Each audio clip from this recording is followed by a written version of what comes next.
saat menyaksikan Pak Antam mendelik sembari menggeram di kursinya.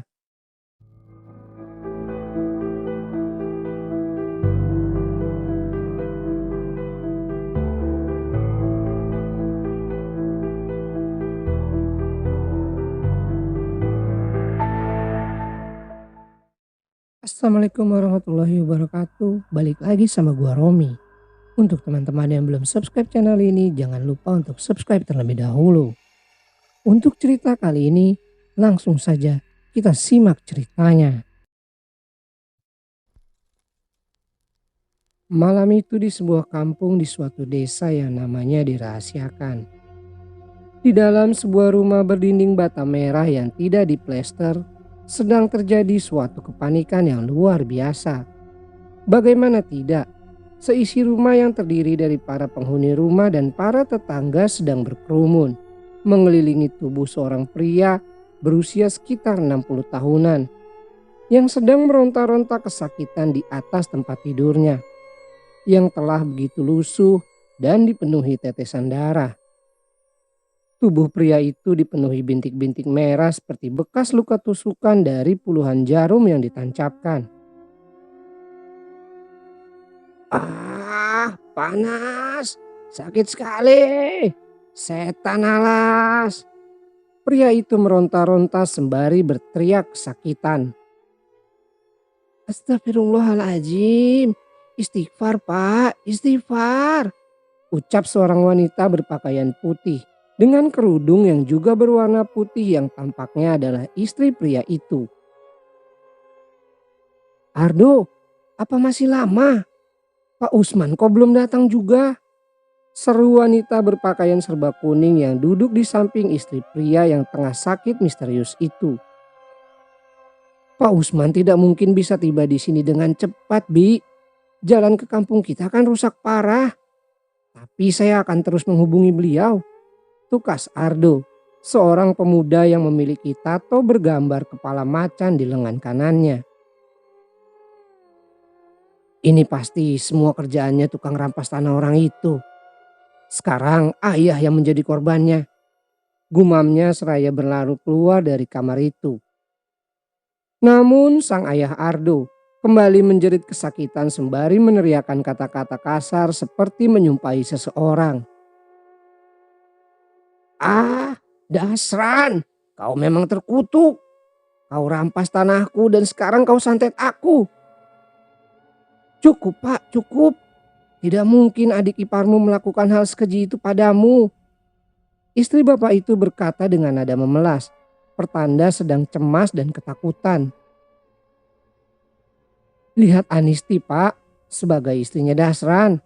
Ia pasti merasa sangat terpukul atas ucapanmu yang menuduh suaminya telah mengguna-gunaimu," tambahnya. Sementara perempuan berpakaian kuning bernama Anisti hanya menunduk sembari menggigit bibir dengan kedua matanya yang berurai air mata.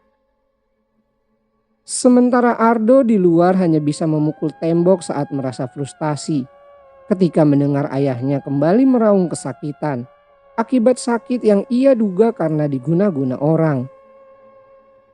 "Aku dari dulu emang tidak suka terhadap orang bernama Dasran yang sebenarnya adalah pamanku. Ia berpakaian seperti orang santri atau orang yang pintar mengaji. Tapi dia suka menerima pesanan orang untuk mengirim teluh pada target yang dipesannya. Aku sudah lama tahu itu," ucapnya saat kini di hadapannya ada temannya yang bernama Suhro.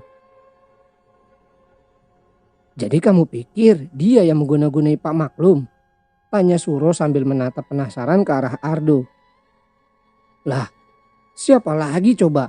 3 hari yang lalu Bapak bertengkar dengannya. Bahkan hampir saja Bapak menebas Dasran kalau saja aku tidak melerainya. Gara-garanya Dasran dengan sengaja memindahkan patok tanah miliknya yang berbatasan dengan tanah milik Wa Usen. Gara-gara pemindahan patok yang memang disengaja itu, Wa Usen jadi kehilangan hampir 100 meter tanahnya. Nah, Bapak menemui Dasran untuk menanyakan hal itu dengan baik-baik. Si Dasrannya malah menantang Bapak duel. Bahkan ia bilang akan memutuskan tali kekeluargaan dengan tidak mengakui ibu sebagai kakak kandungnya. Disitulah Bapak kalap dan hampir membunuh Dasran," papar Ardo panjang lebar. Suhro hanya mengangguk-angguk. Tanah Pak Hussein yang dimiliki bersama-sama dengan ayahmu. Aku memang pernah dengar kasus penyerobotan dengan modus pemindahan patok batas tanah yang dilakukan Pak Dasran. Ini bukan yang pertama loh. Sebelumnya Pak Dasran juga pernah merampas tanah milik Nenek Rutini. Ketika Nenek Rutini melaporkan kasus ini, besoknya ia meninggal dengan sebatang paku besar menyembul keluar dari mulutnya. Katanya mendukung dugaan yang dilontarkan Ardo. Kasihan Nenek Rutini, sudah hidup sebatang kara, dijahatin dukun santet lagi. Tukas Ardo. Sepertinya itu mobil Pak Usman. Lanjutnya saat melihat sinar terang yang keluar dari sepasang lampu depan sebuah mobil yang semakin mendekat. Mobil tersebut terlihat melaju tersendat dengan suara mesinnya yang meraung karena bannya menggilas jalan berlumpur yang licin. Mobil tersebut terlihat melaju tersendat dengan suara mesinnya yang meraung karena bannya menggilas jalan berlumpur yang licin. Kita sebaiknya bantu mendorong, Dok, ujar Suhro seraya dengan tergopoh-gopoh menghampiri mobil jenis MPV yang sedang kesulitan bergerak itu. Ardo segera mengikuti Suhro. Mereka kemudian mendorong mobil Pak Usman sekuat tenaga hingga berhasil keluar dari jebakan jalan berlumpur itu. Terima kasih sudah membantu saya. Di mana rumahnya Mas Suhro? Ucap Pak Usman setelah keluar dari mobilnya. Yang ini Pak, mari. Dan oh iya, ini Mas Ardo, putranya Pak Haji Maklum. Suhro menunjukkan rumah Pak Maklum kepada Pak Usman, sekaligus memperkenalkan Ardo. Oh, jadi Mas Ardo ini tuh orangnya, kata Pak Usman saat bersalaman dengan Ardo. Iya Pak, saya yang dari tadi sore menelpon Bapak terus. Maafkan saya jika sudah mengganggu Bapak. Tukas Ardo merasa sungkan. Tidak apa-apa Mas Ardo. Ayo, saya harus melihat seperti apa kondisi Pak Maklum sekarang. Dan, Pak Usman terkejut saat mendengar suara teriakan Pak Maklum yang sedang mengalami kesakitan luar biasa di dalam kamarnya. Astagfirullahaladzim, ucapnya seraya bergegas menuju rumah Pak Maklum.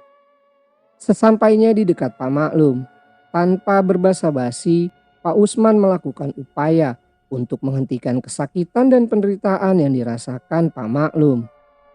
Ia merapal doa serta meminta para hadirin untuk membaca ayat-ayat suci Al-Quran. Proses pengobatan berjalan alot dan menegangkan. Bagaimana tidak, Pak Maklum hampir mau menyerang Pak Usman jika tidak dicegah Suhro dan Ardo yang selalu siaga di dekat Pak Usman. Akan kubunuh kau dasar keparat. Pak Maklum kembali bersumpah serapah di dalam penderitaannya. Beberapa menit berlalu, hingga setengah jam pun lewat. Pak Maklum akhirnya berhenti meronta-ronta kesakitan setelah Pak Usman menyelesaikan ritual penyembuhannya. Tak lama setelah ritual selesai, Pak Usman menemukan puluhan paku berukuran kecil bergeletakan tertindih tubuh Pak Maklum. Paku-paku tersebut dalam kondisi berlumuran darah yang mengering serta panas saat disentuh. Apa-apaan ini? Ucap Pak Usman setelah menemukan keganjilan tersebut. Benar dugaanku, Bapak memang terkena santet. Pasti Dasran pelakunya. Geram Ardo setelah melihat paku-paku tersebut.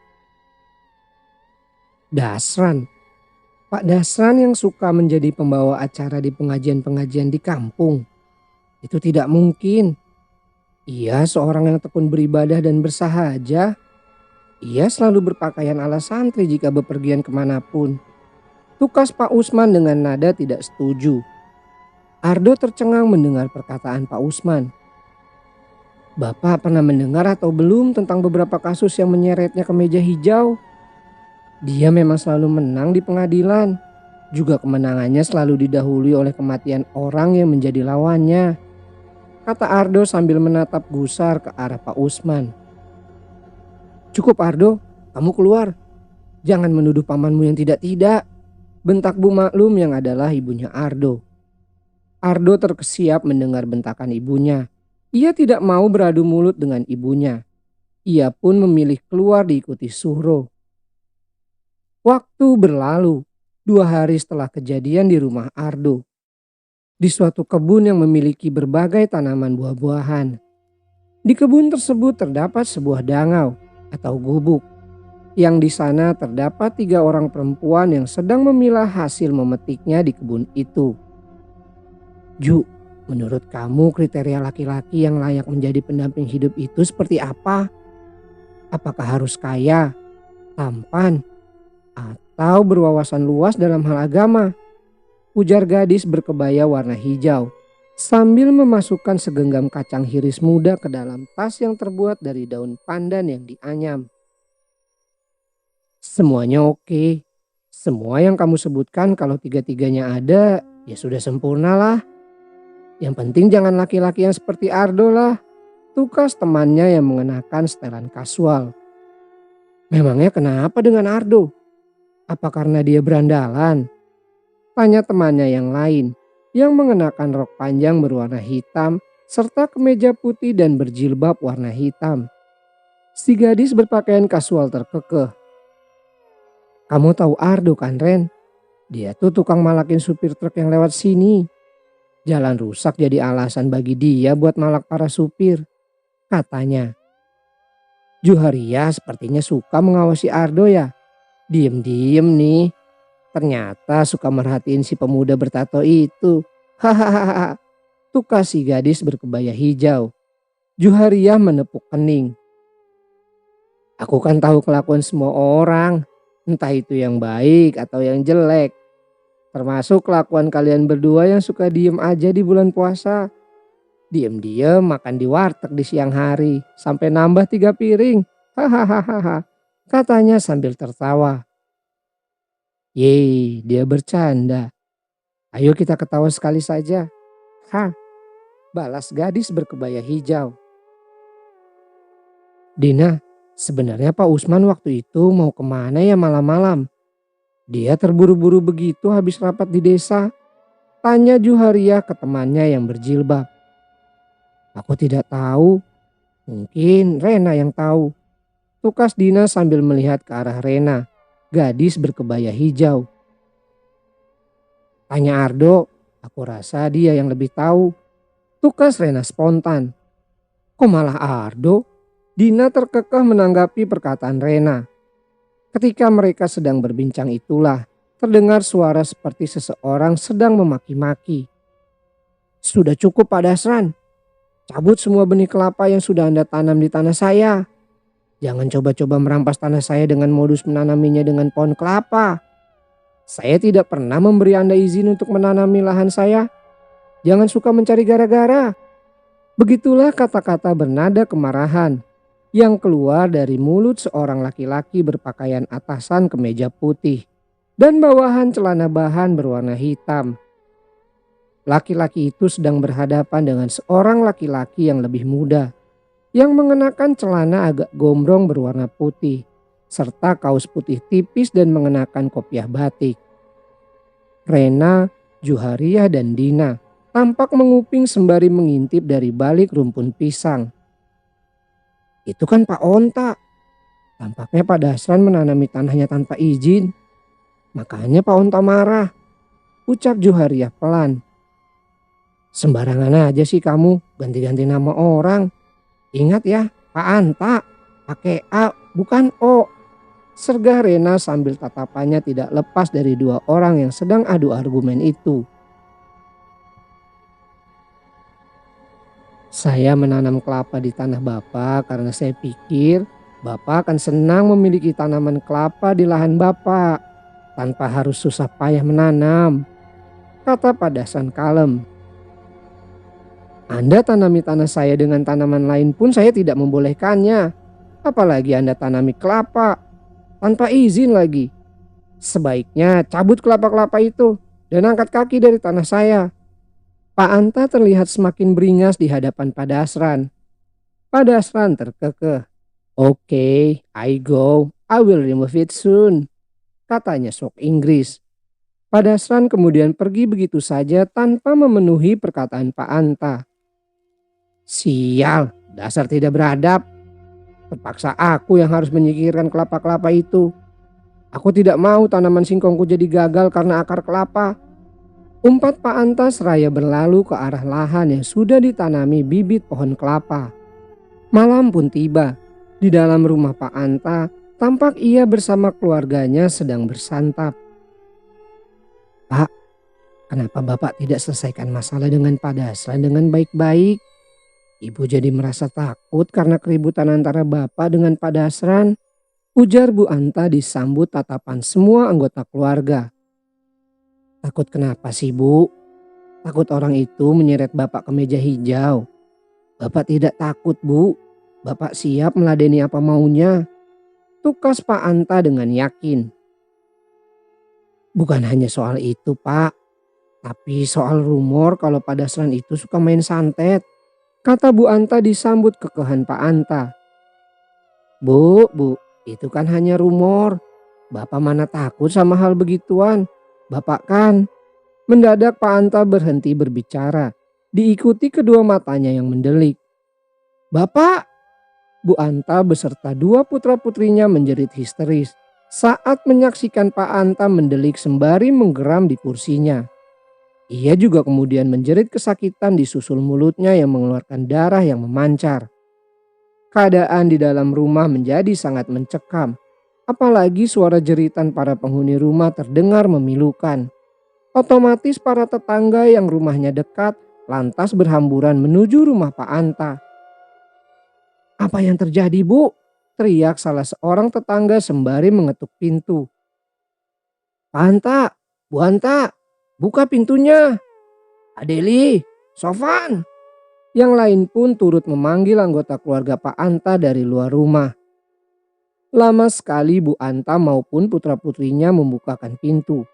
Padahal suara jeritan mereka masih terdengar jelas. Rupanya di dalam rumah, setelah dihadapkan pada Pak Anta yang sedang meronta-ronta kesakitan, setelah ia jatuh dari kursinya akibat terkena serangan guna-guna. Mereka juga dihadapkan dengan penampakan sesosok makhluk berbadan tinggi dan besar, nan menyeramkan. Sosok itu berwarna hitam dan berbulu, serta memiliki taring yang panjang. Sosok itu dapat melayang dan kini sedang menuju ke arah Pak Anta. Sesampainya di dekat Pak Anta, sosok itu meraih leher laki-laki itu dan mengangkatnya dengan sebelah tangan. Tentu saja hal itu menjadi pemandangan mengerikan yang disaksikan oleh Bu Anta dan anak-anaknya. Bapak, tolong! Siapapun yang datang, tolong Bapak! Suara gedoran pintu dari arah teras semakin keras terdengar. Namun Bu Anta dan anak-anaknya tidak bernyali untuk pergi dan membukakan pintu. Itu karena sosok jahat tersebut tepat berada menghalangi jalan sambil mengangkat tubuh Pak Anta ke udara. Tolong! Namun kemudian dari arah pintu depan terdengar suara benturan keras disusul suara benda berat yang jatuh. Itu adalah pintu yang ternyata tadi sedang didobrak oleh para tetangga yang datang. Ketika pintu berhasil dibuka, mereka menyeruak masuk dan mendapati Bu Anta dan anak-anaknya sedang bersimpu mengerumuni tubuh Pak Anta yang sudah tidak bergerak lagi. Tampak darah membasahi hampir sekujur tubuh laki-laki malang itu. Sial, kita terlambat, ujar salah seorang warga sambil menoleh ke arah Pak Usman yang turut datang bersamanya. Innalillahi. Pak Usman berucap saat mengetahui bahwa Pak Anta telah tiada. Saya benar-benar meminta maaf karena terlambat datang. Saya memohon maaf dengan setulusnya Bu. Ucapnya diiringi isak tangis Bu Anta dan anak-anaknya. Malam itu juga jenazah Pak Anta disemayamkan untuk kemudian dikebumikan di pemakaman umum yang berada di sekitaran masjid di kampungnya Pak Anta. Jadi ada sosok besar itu. Itu yang membuat ayahmu meninggal.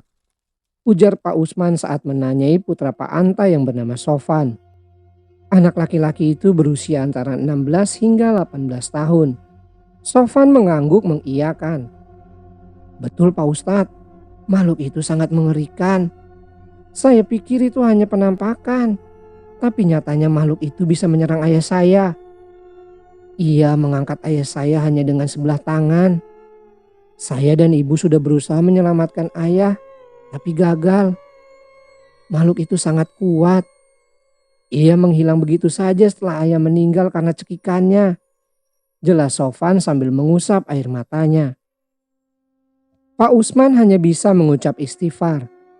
Ia tahu betul jika peristiwa yang menimpa Pak Anta bukan yang pertama. Bahkan bisa dibilang yang ketujuh. Saya sudah mendapatkan informasi soal pertengkaran almarhum dengan Pak Dasran. Saya sudah mengeceknya dan benar. Almarhum bertengkar dengan Pak Dasran karena masalah tanah miliknya yang ditanami oleh Pak Dasran tanpa izin. Ini bukan yang pertama. Pak Maklum juga pernah mengadukan masalah yang mirip dengan pelaku yang sama. Tampaknya saya harus bertemu Pak Dasran. Saya ingin menanyakannya secara langsung, kata Pak Usman saat berkumpul bersama warga di aula balai desa. Sebaiknya Pak Ustadz berhati-hati. Pak Dasran itu sangat misterius.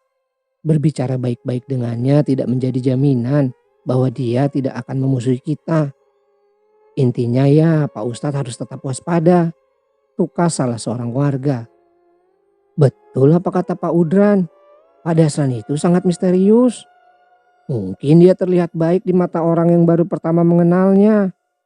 Tapi fakta bahwa dia selalu mencari gara-gara dengan warga yang lain menjadi perhatian serius bagi kita.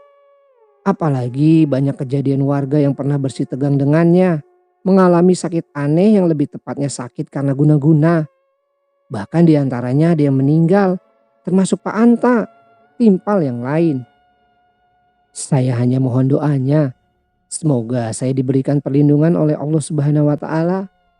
Semoga masalah perseteruan para warga dengan Pak Dasran segera selesai, ucap Pak Usman. Amin. Para hadirin serentak mengucap lafaz amin.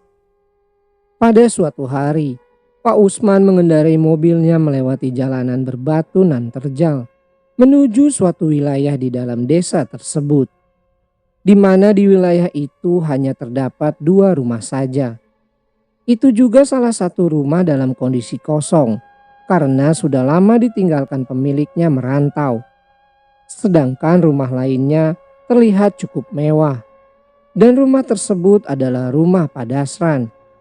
Kenapa Pak Dasran membangun rumah di tempat terpencil begini ya? Jalur ini juga buntu karena di depan sana yang jalannya menurun terdapat sungai. Tidak ada jembatan sama sekali di atasnya, ucap Pak Usman sambil memarkirkan mobilnya. Ia memang tidak pergi sendirian. Ia ditemani oleh Jodar, tetangganya yang juga murid mengajinya. Saya kemari pernah 2 kali Pak Ustadz. Saya nyasar waktu mau mancing ke sungai. Dan sekarang ini, tempat ini auranya sangat tidak menyenangkan Pak Ustadz, tukas Jodar. Pak Usman tersenyum kemudian keluar dari mobil setelah mobil terparkir sempurna. Jodar pun turut keluar dari mobil. Assalamualaikum. Assalamualaikum. Pak Usman mengucap salam di depan pintu gerbang rumah Pak Dasran. Hening tidak ada jawaban. Pak Usman kembali mengucapkan salam hingga yang ketiga kalinya. Masih juga belum ada yang menjawab. Kemana gerangan Pak Dasran? Kenapa ia tidak juga menjawab salam? Apa ia sedang bepergian? Kata Pak Usman setengah bergumam. Sedangkan Jodar yang berada di belakang Pak Usman merasakan seperti ada seseorang di belakangnya sedang mengawasi ia dan Pak Usman. Jodar juga merasakan bulu kuduknya seperti berdiri, seperti tangan seseorang yang sedang mengawasinya itu sedang bersiap mencengkram lehernya. Karena penasaran, ia pun menoleh ke belakang. Tidak ada apa-apa selain mobil yang terparkir. Saat mengembalikan pandangan, ia terkesiap karena Pak Usman tidak ada di dekatnya lagi. Alih-alih Pak Usman, ia malah berhadapan dengan sesosok perempuan berambut panjang, berpakaian gombrong serba putih, serta mengeluarkan wangi bunga-bungaan. Ah! Jodar pun menjerit ketakutan saat melihat sosok itu. Mendadak Pak Usman muncul, kemudian menepuk pundaknya. Jo, sadarlah, jangan terpengaruh. Benar katamu, tempat ini beraura negatif. Ucap Pak Usman setelah menepuk pundak Jodar. Saya akan menyingkirkan benteng gaib yang menghalangi kita. Tuan rumah ternyata memang tidak menyukai kedatangan kita. Jika setelah bentengnya menghilang, tuan rumah tak mau juga menemui kita, terpaksa kita pulang dengan tangan hampa, kata Pak Usman seraya merapal doa-doa. Ia juga membaca ayat-ayat suci. Setelah beberapa menit kemudian, terdengar suara pintu yang dibukakan. Terlihatlah sesosok laki-laki berbadan tegap, mengenakan celana panjang bermotif batik, berkaus putih tipis, dan mengenakan kopiah batik. Keluar dari rumah tersebut dan menghampiri pintu gerbang. Beberapa lama kemudian setelah Pak Dasran mempersilahkan Pak Usman dan Jodar masuk ke dalam rumahnya. Saya sudah tahu maksud kedatangan Anda, Pak Ustadz. Maaf jika tadi Anda kesulitan menemukan saya. Saya hanya ingin menguji kemampuan Pak Ustadz, ujar Pak Dasran sambil menatap ke arah Pak Usman dan Jodar bergantian. Lalu bagaimana tanggapan Anda, Pak Dasran? Tukas Pak Usman tanpa ingin repot-repot berbasa-basi.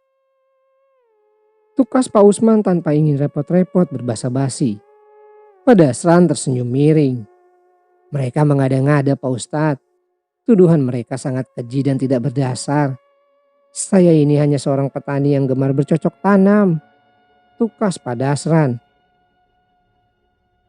Saya juga suka bercocok tanam, Pak Dasran. Namun bercocok tanam di tanah orang tanpa izin bukanlah selera saya, ucap Pak Usman sembari menggigit lidah. Raut wajah Pak Dasran tiba-tiba berubah. Jodar yang memperhatikan itu merasa sangat was-was. Sejenak ia mengalihkan perhatian ke arah jendela, mencoba menenangkan pikirannya. Namun ia terperanjat saat melihat keadaan di luar telah gelap seperti sudah malam saja. Pak Ustadz, kita kelamaan ngobrolnya, kita kemalaman, ujarnya disambut tatapan mengintimidasi dari sang tuan rumah. Akhirnya Pak Usman dan Jodar pun undur diri, disambut tatapan dingin Pak Dasran. Mobil yang dikendarai Pak Usman pun melaju meninggalkan jalan di depan rumah Pak Dasran. Jalan yang terjal berbatu kasar itu dilewati dengan guncangan yang dapat membuat badan menjadi nyeri-nyeri. Terkadang mobil juga harus melewati jalan agak berkubang dan licin. Ban mobil pun beberapa kali mengalami slip. Apalagi ketika di tanjakan yang batuannya kebanyakan menonjol, sehingga membuat mobil tersangkut. Pak Usman pun memundurkan mobilnya dengan niat untuk tancap gas, agar mobil dapat melewati tanjakan berbatu itu. Namun naas, suatu siluet wajah mengerikan seorang perempuan terpampang di hadapannya. Allahu Akbar, Pak Usman kaget bukan kepalang. Akibatnya ia salah membanting setir dan berakibat pada terplesetnya ban belakang sebelah kanan ke arah jurang. Akibatnya dapat ditebak, mobil yang dikendarai Pak Usman pun terjun ke dalam jurang bersama supir dan penumpangnya. Nyala lampu hazard terlihat berkedip-kedip dari mobil yang kini berada di dasar jurang dalam kondisi terbalik. Di dalam mobil Pak Usman masih tersadar, sementara Jodar telah kehilangan kesadarannya akibat kepalanya terbentur langit-langit. Dalam posisi terbalik dengan kepala di bawah, Pak Usman samar-samar melihat banyak sekali wajah mengerikan yang menempel ke kaca jendela mobil. Penampakan banyak wajah mengerikan itu juga mengeluarkan suara erangan mengerikan yang membuat gendang telinga serasa diketuk-ketuk martil. Akhirnya Pak Usman pun turut kehilangan kesadaran menyusul Jodar. Saat tersadar kembali, ia sudah berada di dalam sebuah kamar rawat di rumah sakit. Pak Ustadz, Bapak sudah sadar, ujar seseorang yang rupanya dari awal menunggui Pak Usman. Mama, di mana ini ya? Tukas Pak Usman seraya berupaya bangun dari tempat tidurnya. Bapak sedang di rumah sakit, Bapak habis kecelakaan. Beruntung ada warga yang lewat menemukan mobil Bapak di bawah jurang pinggir jalan ke kampungnya Pak Dasran. Tukas wanita yang adalah istri Pak Usman itu. Pak Usman tercenung kemudian mengingat-ingat apa yang semalam dialaminya. Ia kemudian teringat pada Jodar. Di mana Jodar mah? Tanyanya sambil celingukan. Jodar di kamar sebelah Pak. Tadi sih ia belum siuman.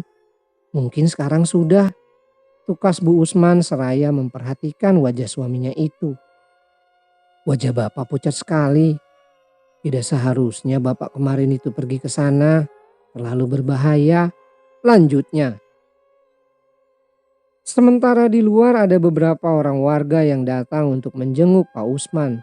Mereka berkumpul sembari membicarakan tentang kejadian yang dialami Pak Usman dan muridnya. Saya sudah memperingatkan beliau, Pak Adun, tapi rupanya beliau tetap pergi ke sana. Habis itu ya kejadian deh, ujar seorang warga yang mengenakan baju batik berwarna putih dasar. Tidak salah lagi, Pak Dasran telah mengguna-gunai Pak Ustadz hingga mobilnya masuk jurang. Pak Dasran memang tidak bisa diajak kompromi, bahkan oleh orang terpandang sekalipun. Tukas Pak Adun sambil melihat ke arah kedatangan dua orang pemuda serta seorang pria yang berusia sekitar 50 tahunan. Dua orang pemuda itu adalah Ardo dan Suhro. Sementara pria berkopiah hitam itu belum diketahui siapa sebenarnya. Ardo, putranya Pak Maklum yang dulu pernah masuk penjara itu ya? Kata warga yang bersama Pak Adun setengah berbisik. Dia juga keponakannya Pak Dasran. Apa yang dilakukannya di sini ya? Ucap Pak Adun. Sementara Ardo hanya menatap dingin ke arah para warga yang sedang memperhatikannya itu. Ia bersama Suhro memasuki kamar di mana Pak Usman dirawat. Pria yang bersama mereka pun turut masuk ke ruangan rawat Pak Usman. Di dalam sana mereka disambut istri Pak Usman. Silakan Nak Ardo, kebetulan Bapak sudah siuman. Juga ini baru selesai makan, ucap Bu Usman seraya mempersilahkan para penjenguk untuk duduk. Beberapa lama kemudian. Jadi Pak Tarmin ini kakaknya almarhum Pak Anta. Bapak gak pernah terlihat di kampung ini. Apa Bapak merantau? Ucap Pak Usman sambil menatap pria bernama Pak Tarmin itu. Betul Pak Ustadz, saya kakaknya Pak Anta. Saya jarang kemari karena tempat tinggal saya di seberang lautan. Saya tinggal di Lampung Pak. Saya baru kemari. Itu juga sendiri saja tanpa membawa anak dan istri. Saya kemari karena mendengar kabar adik saya meninggal. Tutur Pak Tarmin. Oh begitu toh Pak. Musibah ini memang sangat menyakitkan. Semoga Bapak dapat mengikhlaskan kepergian adik Bapak. Tukas Pak Usman. Insya Allah saya ikhlas dengan kepergian adik saya Pak Ustadz. Tapi saya kemari juga memiliki niatan untuk melenyapkan bala yang selama ini menghantui desa ini. Saya sudah mendengar desas-desus mengenai adanya warga yang selalu mencari gara-gara dengan warga lain. Nah, kasus kematian adik saya menjadi cambuk bagi saya untuk menghentikan bala yang selama ini menghantui desa ini. Apakah Bapak berkenan dengan niatan saya itu? Tutur Pak Tarmin disambut kening berkerut dari Pak Usman. Menghentikan bala? Bapak sudah tahu kalau saya baru mengalami kecelakaan. Ucap Pak Usman sambil menatap penasaran ke arah Pak Tarmin. Tentu saja Pak Ustadz, para warga yang memberitahu saya saat kami berkumpul bersama mengobrol di warung Bu Isti, tukas Pak Tarmin. Mendadak terdengar suara nada dering handphone milik Ardo. Pemuda itu pun lantas meminta izin untuk mengangkat teleponnya. Iya, ada apa Pak? Ucap Ardo. Apa? Lalu apakah ibu masih kesakitan seperti yang pernah dialami Bapak? Suhro yang mendengar pembicaraan Ardo dan ayahnya di telepon lantas curiga dengan kata-kata mereka. Ada apa Dok? Apa yang terjadi dengan Bu Minah? Tanyanya penasaran. Celaka, ibu terkena guna-guna seperti yang pernah dialami Bapak. Tukas Ardo setelah menutup panggilan. Apa? Terlaluan? Apa iya masih dia pelakunya? Geram Suhro. Siapa lagi Su? Di desa ini hanya dia yang memiliki kemampuan seperti itu. Tukas Ardo seraya mengalihkan pandangan kepada Pak Usman dan Pak Tarmin yang sedari tadi menatap kaget ke arahnya. Kita akan ke rumahmu Mas Ardo, ucap Pak Usman. Bapak beristirahat saja dulu, biar saya yang tangani. kata Pak Tarmin seraya membimbing Pak Usman ke tempat tidurnya.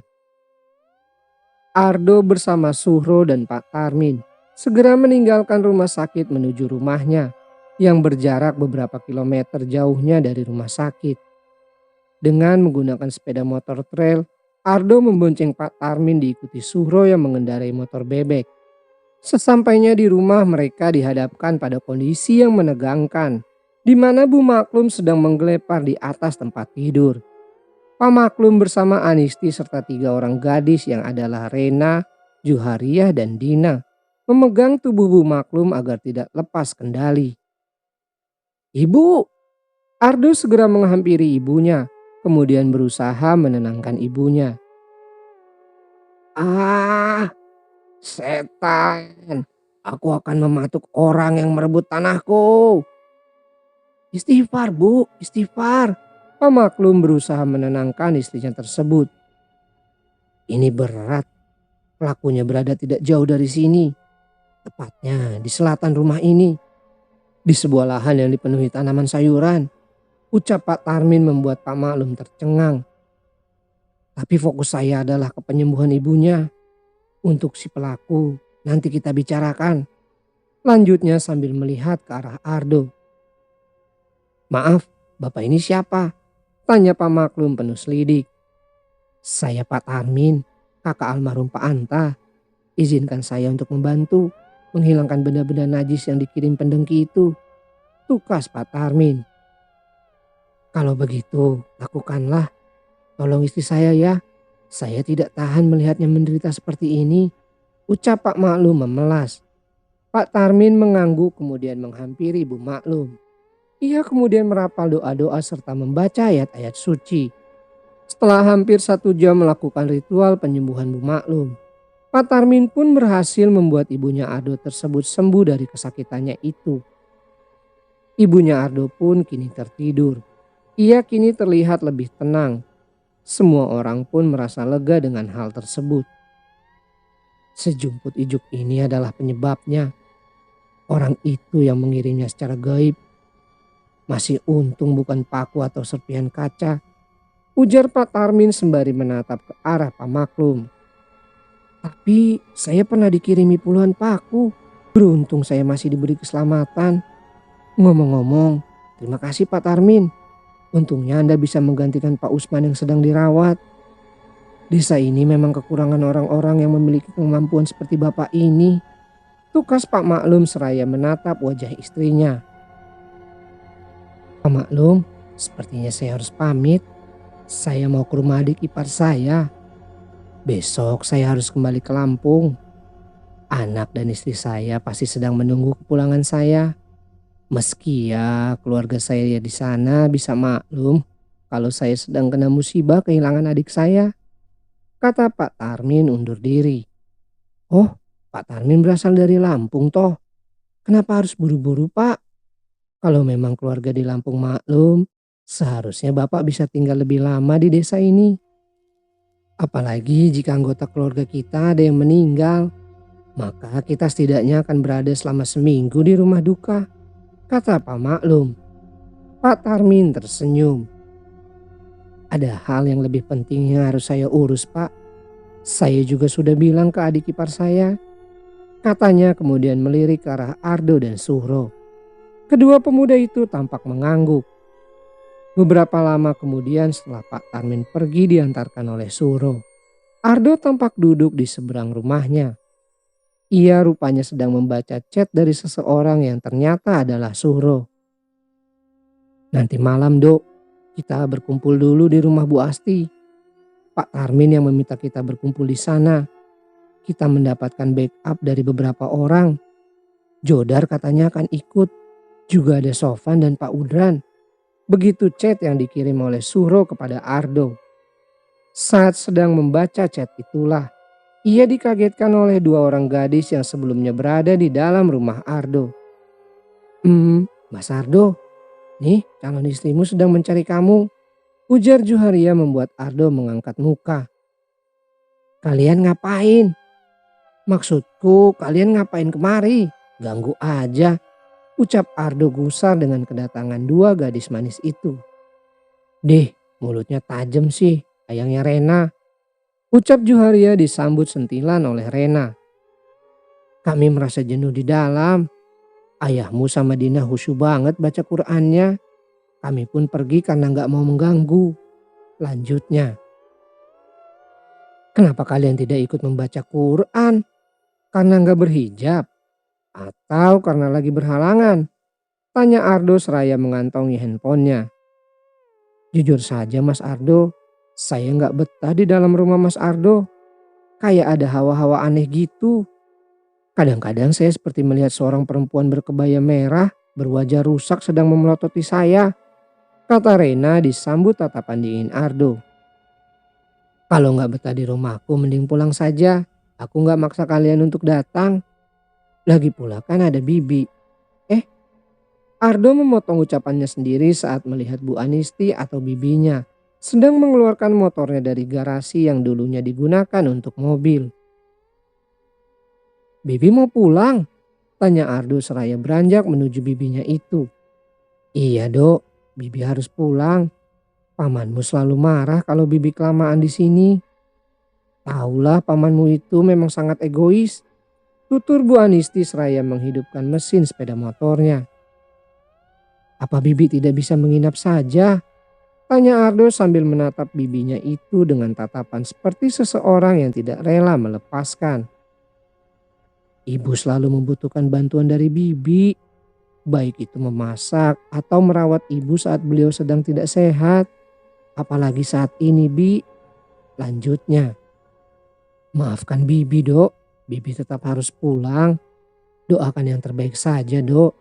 Tukas Bu Anisti seraya melajukan sepeda motornya.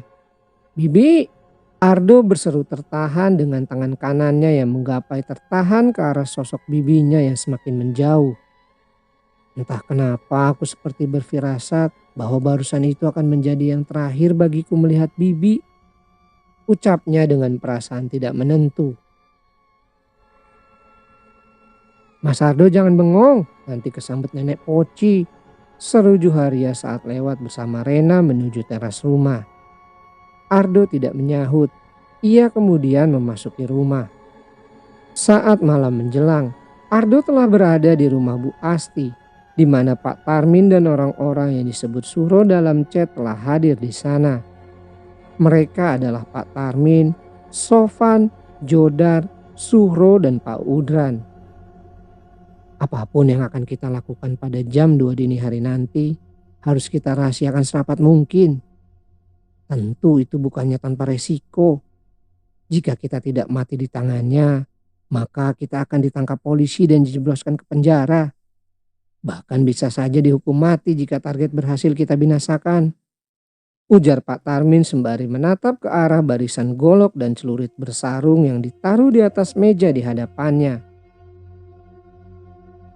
Perlu diingat ya pemuda, setidaknya 5 orang yang harus masuk. Sisanya mengawasi di luar. Maju sendiri hanya akan membuat nyawa melayang sia-sia. Yang akan kita lakukan mungkin keji dan jahat. Tapi itu harus dilakukan karena sudah banyak warga yang menjadi korban. Jangan ada korban lagi. Cukup malam ini satu korban, yaitu orang itu. Timpal Pak Udran sembari mengangkat telunjuknya. Singkat cerita malam berlalu hingga pada jam 2 dini hari.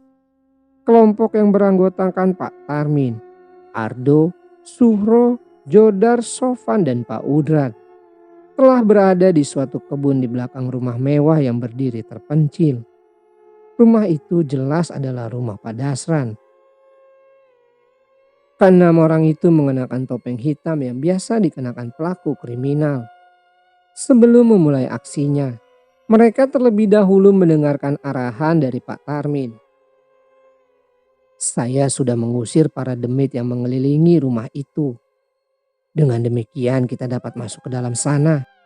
Pintu kecil itu adalah jalan kita yang paling aman. Memaksakan diri masuk melalui pintu gerbang sangat beresiko. Di sana penjaganya terlalu kuat. Meski demikian itu tidak akan mencampuri urusan kita. Tutur Pak Tarmin seraya mengawasi pintu kecil yang ia maksud. Apa saya bisa langsung mendobraknya? Tanya Sofan yang telah siap dengan linggis kecilnya. Sebentar, ucap Pak Tarmin seraya menghampiri pintu tersebut. Aman, pintu ini sekarang benar-benar bersih dari penunggu, katanya setelah memeriksa pintu tersebut. Sofan pun maju dan memulai melancarkan aksinya, berbekal linggis kecil serta seperangkat peralatan memotong. Sofan pun berhasil membuka pintu kecil yang merupakan pintu tembok rumah yang mengarah langsung ke kebun. Selanjutnya Pak Tarmin diikuti Ardo, Suhro, Jodar dan Pak Udran memasuki pelataran belakang rumah besar dan mewah itu. Sementara Sofan mengawasi dari belakang sembari celingukan. Katanya demitnya sudah pergi. Kok aku merasa seperti mereka masih ada di sini? Sofan bergumam saat merasa bulu kuduknya merinding. Meski tidak melihatnya secara langsung, Sofan dapat merasakan kehadiran sesosok tinggi besar berbulu lebat berwarna hitam di belakangnya. Sofan, jika kamu mendapati salah satu atau lebih dari mereka, sebaiknya kamu ikut saja ke dalam. Kamu tidak usah ikut beraksi, cukup menunggu saja, kata Jodar yang melihat gelagat aneh dari Sofan. Mendadak Suhro kembali ke arah pintu kecil sembari mengangkat teleponnya. Setengah berbisik, ia berbicara melalui handphonenya. Bilang ke Saini, kuatkan, bertahanlah. Semoga setelah kami berhasil ia segera sembuh. Aku tahu apa yang telah terjadi kemarin siang itu. Aku sudah wanti-wanti kepadanya agar jangan mengedepankan emosi kalau berhadapan dengan Pak Dasran. Suhro terdiam sejenak saat lawan bicaranya berbicara. Ya sudah, tolong jagain istri saya, Mbok. Kalau perlu panggil Pak Ustadz. Beliau yang bisa menyembuhkan sakit karena guna-guna, kata Suhro menanggapi kata-kata lawan bicaranya. Suhro, ayo jangan terpencar, ucap Ardo yang menyusul Suhro. Sementara yang lain tengah berdiri memperhatikan pintu belakang yang terlihat begitu kokoh. Mereka sepertinya sedang bingung bagaimana cara membuka pintu tersebut. Sofan maju kemudian mencongkel pintu tersebut dengan linggisnya. Namun tiba-tiba ia mengibas-ngibaskan kedua tangannya seperti yang kepanasan. Sofan, kenapa nak? Tanya Pak Tarmin kaget. Panas Wak, tangan saya seperti habis memegang besi yang dibakar. Tukas Sofan seraya meringis menahan panas di tangannya yang seperti melepuh saja. Biar Wak saja, kata Pak Tarmin kemudian bibirnya komat kamit. Setelah itu ia meraih linggis tersebut. Ardo, sekarang, ucapnya. Tanpa basa-basi, Ardo mengayunkan golok panjang yang ditentengnya ke arah pintu. Brak! Pintu yang terlihat kokoh tersebut terbelah menjadi dua setelah ditebas oleh Ardo. Setelah pintu terbelah, mendadak sesosok manusia berkelebat menerjang ke arah Ardo yang berdiri tepat di depan pintu yang terbelah. Sosok itu menggenggam sebilah golok pendek. Kemunculan sosok tersebut membuat Pak Tarmin dan kawan-kawan pun akhirnya harus memulai pertempuran. Setidaknya 1 orang melawan 5 orang. Pertarungan berlangsung tidak hanya di teras belakang saja.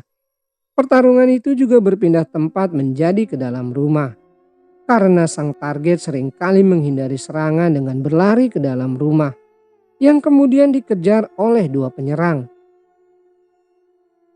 Berikutnya 3 penyerang masuk ke dalam rumah, menebaskan senjata tajam yang menghancurkan berbagai perabotan ataupun perlengkapan di dalam rumah.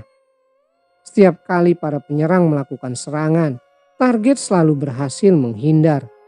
Bahkan target terkadang melakukan manuver yang cukup mengagetkan, yaitu melompat ke arah dinding kemudian menempel di sana, seolah-olah badannya dapat menempel di sana. Dok, celaka kita, dia bisa menempel di tembok, ucap Suhro seraya melihat dengan waspada ke arah sosok Pak Dasran yang sedang menempel di tembok dengan jarak ke lantai setinggi 3 meter. Tanpa menyahut, Ardo melompat ke arah sosok Pak Dasran sembari menebaskan goloknya. Golok mengoyak wallpaper dinding, sedangkan target berhasil menghindar. Bahkan Pak Dasran berhasil memasukkan serangan ke arah Ardo, hingga pemuda itu ambruk tidak jauh dari serpihan pasir dari tembok yang berhasil ia koyak. Pak Dasran yang merasa menang lantas menderu ke arah Ardo sembari menebaskan goloknya. Namun Pak Udran muncul dari belakang, menebasnya dengan badik, namun tidak berhasil melukai Pak Dasran. Ternyata Pak Dasran kebal senjata, padahal ia selalu menghindar ketika diserang, meski ia kebal senjata. Jodar juga turut menyerang dengan celuritnya, namun celuritnya hanya mampu mengoyak bagian belakang kaos yang dikenakan Pak Dasran. Selebihnya serangannya tidak berefek apa-apa pada target. Justru Pak Dasran yang kini menjadi beringas, memasukkan serangan gencar kepada penyerang yang jaraknya cukup dekat darinya. Itu adalah Suhro yang awalnya hendak menyerang, justru kini ia terdesak karena lawannya berhasil membuatnya terpojok di sudut ruangan. Kemampuan bertarung Pak Dasran memang sangat tidak bisa dianggap remeh. Terbukti kelima penyerangnya dengan mudahnya ia buat terdesak. Apalagi ia memiliki kemampuan magis yang tidak main-main. Itu dibuktikan dengan terjatuhnya Pak Udran hanya dengan lontaran sebutir kerikil saja. Kini saat Suhro bersiap menemui nasib buruknya saat dikalahkan oleh Pak Dasran. Barangkali saat itu juga ia akan mati, apalagi lawannya bersiap menebasnya. Saat Suhro sudah tidak mungkin dapat menghindari serangan lawan, mendadak seseorang menerjang ke arah Pak Dasran, seraya menaburkan segenggam pasir tepat ke arah kedua mata laki-laki itu. Itu adalah Ardo yang rupanya berhasil bangkit setelah ambruk akibat serangan Pak Dasran. Pak Dasran yang kedua matanya kemasukan pasir lantas terhuyung. Ia berusaha membersihkan kedua matanya dari pasir yang ditaburkan Ardo. Namun mendadak suatu tebasan golok menghantam tengkuknya. Ia jatuh telungkup di atas lantai. Selanjutnya tebasan lainnya datang mengoyak belakang kepalanya. Mendadak dari arah ruangan sebelah kiri terdengar suara teriakan seorang perempuan. Disusul suara benda jatuh berdebum bersamaan dengan suara berderak. "Siapa itu?" kata Pak Tarmin setelah memastikan target telah tewas. "Bibi Anisti," ucap Ardo seraya berlari ke arah ruangan sebelah kiri. Kemudian mendapati Sofan sedang berjongkok di samping tubuh perempuan yang adalah Bu Anisti. "Kau apakan dia? Dia tidak ada salah apa-apa, kenapa kau bunuh?" Ardo menerjang hendak menyerang Sofan, namun dicegah oleh Suhro. "Saya tidak membunuhnya, Mas Ardo. Ia terpleset saat berlari setelah melihat Pak Dasran mati. Saya berani sumpah, Mas," kata Sofan mengajukan pembelaan. Ardo berusaha mengendalikan emosinya. Ia hanya mengusap wajahnya dengan frustasi. "Benar, ia terpleset," ujar Pak Tarmin saat melihat lantai yang basah seperti bekas disiram air. Sofan menyiramkan air ke lantai sebenarnya bertujuan untuk menghambat pergerakan Pak Dasran. Tapi sayangnya malah istrinya yang kena. Sekarang dua-duanya telah tiada. Lanjutnya, esok harinya desa tersebut geger dengan kematian pasangan suami istri yang bertempat tinggal di lahan terpencil, yaitu Pak Dasran dan Bu Anisti. Sejak kematian mereka, hal-hal ganjil yang menimpa warga desa menghilang begitu saja. Orang-orang yang terkena guna-guna mendadak sembuh. Meski melenyapkan sang dukun santet turut melenyapkan bala dari desa. Namun para pelakunya segera saja ditangkap pihak berwajib. Karena dianggap melakukan pembunuhan berencana dengan alasan yang mengada-ngada. Terima kasih untuk teman-teman yang sudah mendengarkan cerita ini hingga akhir. Saksikan juga cerita-cerita horor menarik lainnya di channel ini. Assalamualaikum warahmatullahi wabarakatuh.